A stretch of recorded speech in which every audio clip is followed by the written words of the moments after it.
2024 felt fresh. It felt like a do-over, like I was experiencing these little everyday things as if they were the most exciting things in the world. I liked walking, I liked feeling the sun and smelling the fresh air. I liked going to the supermarket and making my own food again. I liked running errands, talks and gallery visits. I liked reading in bed with a herbal tea at the end of the day. I liked finding new ways of wearing clothes and doing my hair and new perfumes I wanted to smell like now that I'm 26 and not 25 or 24 or 18. I liked feeling like I'd had my eyes washed for the first time or like I'd had my ears cleaned. I liked having a clear head and fewer distractions. It was all of the chastening and the discipline and the ways that God taught me this year and the conquering of the trials that he assigned me that gave me the space to enjoy those small things for the first time ever, instead of being bored by them and constantly wishing to be elsewhere. In many ways, it was the difficulties and the ways that I suffered that blessed me with a reset. And God used them ultimately to change me into the person that can appreciate the little things. It really did feel like I'd been resuscitated.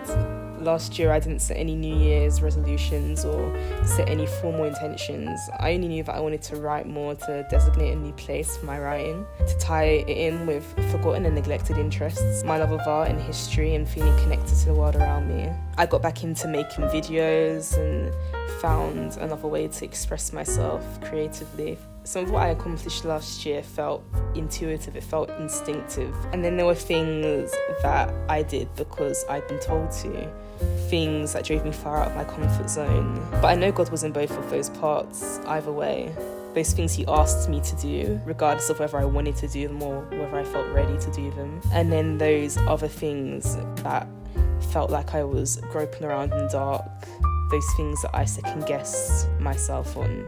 I'm more mature spiritually and emotionally because of it, and the journey was very painful in parts, but the rewards are plenty and I have things I want to do in 2025, but for the most part I'm leaving the page blank just to see where God leads me, and good things always come when you're open and willing. So I hope that you all had a good year. I had the chance to reflect on all the things you experienced and felt. And I hope that you're feeling rested and energized for the year we've just broken into.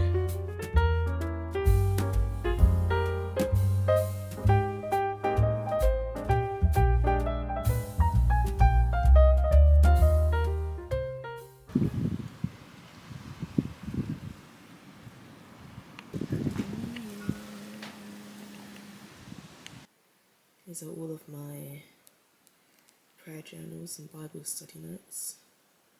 I think this is 4 years worth. I don't remember which one is the first one. I think it's this one. Yeah.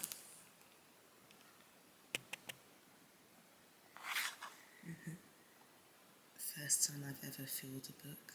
2020 is when it all started. And I just kept finding these notebooks around the house. If you're wondering why there's so many of the same one. My grandma brought them.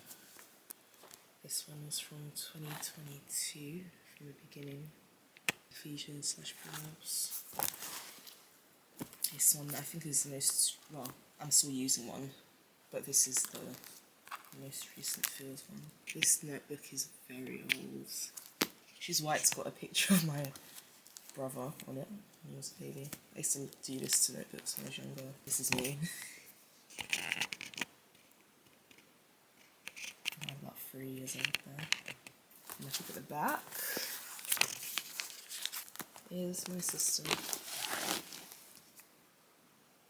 And this is the one I'm using now, another tech notebook.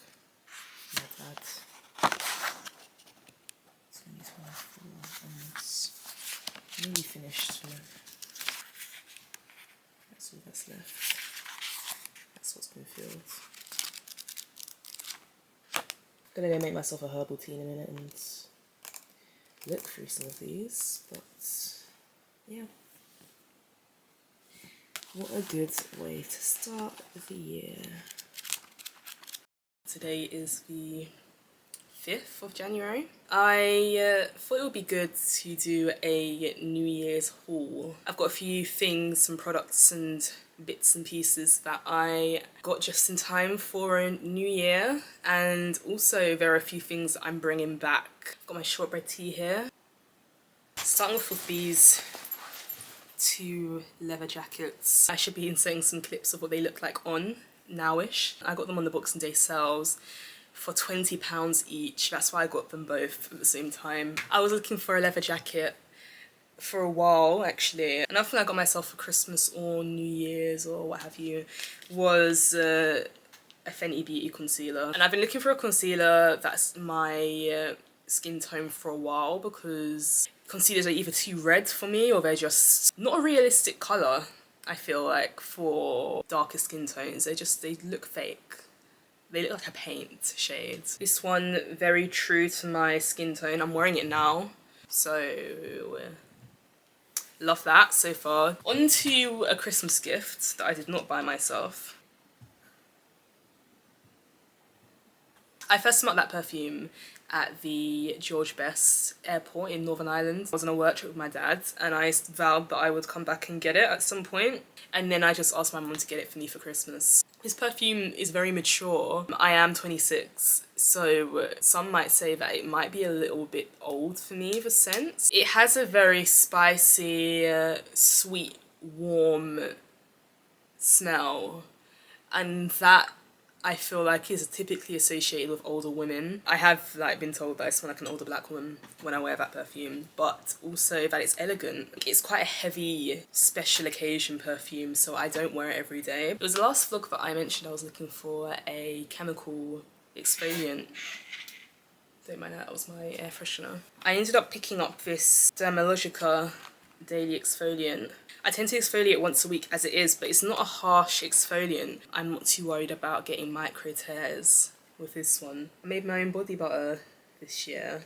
I used to make my own body butters a lot, but then life just got in the way and I couldn't be bothered anymore. This one's just got shea butter, tea tree oil, jojoba oil, and cocoa butter oil. The texture is very thick. That's why I wanted to bring them back in, especially for winter. Food and drinks wise, we're bringing back kombucha. We are bringing back kefir yogurt as well. I started drinking kefir yogurt when I used to work in Waitrose. It's gut friendly, it's for gut health. That's the whole purpose of it, and I normally just put it in smoothies. My protein shakes or just my morning breakfast smoothies or whatever. And yeah, I think that's it, you know.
Today is it's the 10th, so it is a Wednesday. We are officially back to work today, writing wise. I've gone back to writing my newsletter after a 2-ish week break.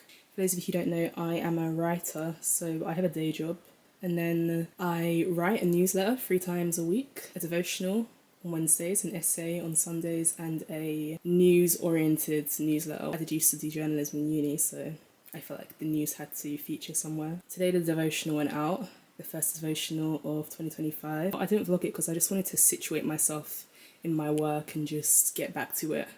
And it was a bit stressful, so I just kind of got on with that. But we are working on the second newsletter of the week today, which is the current affairs newsletter, which is out on Friday. Last vlog, I think I went through the creative process of that newsletter in particular. I have written out the thorough plan for it. I just need to write it now, and I'm going to go to the library to do that, just because I want to get out of the house and take advantage of the fresh air before it starts to snow. Apparently it's supposed to be snowing today. Also, it's my mum's birthday tomorrow, so I want to go and pick her up some bits, dress for the weather. I'm feeling a bit hot in this actually, but I know I'm not going to regret it when I get outside. So, wearing the leather jacket. Off to the library we go.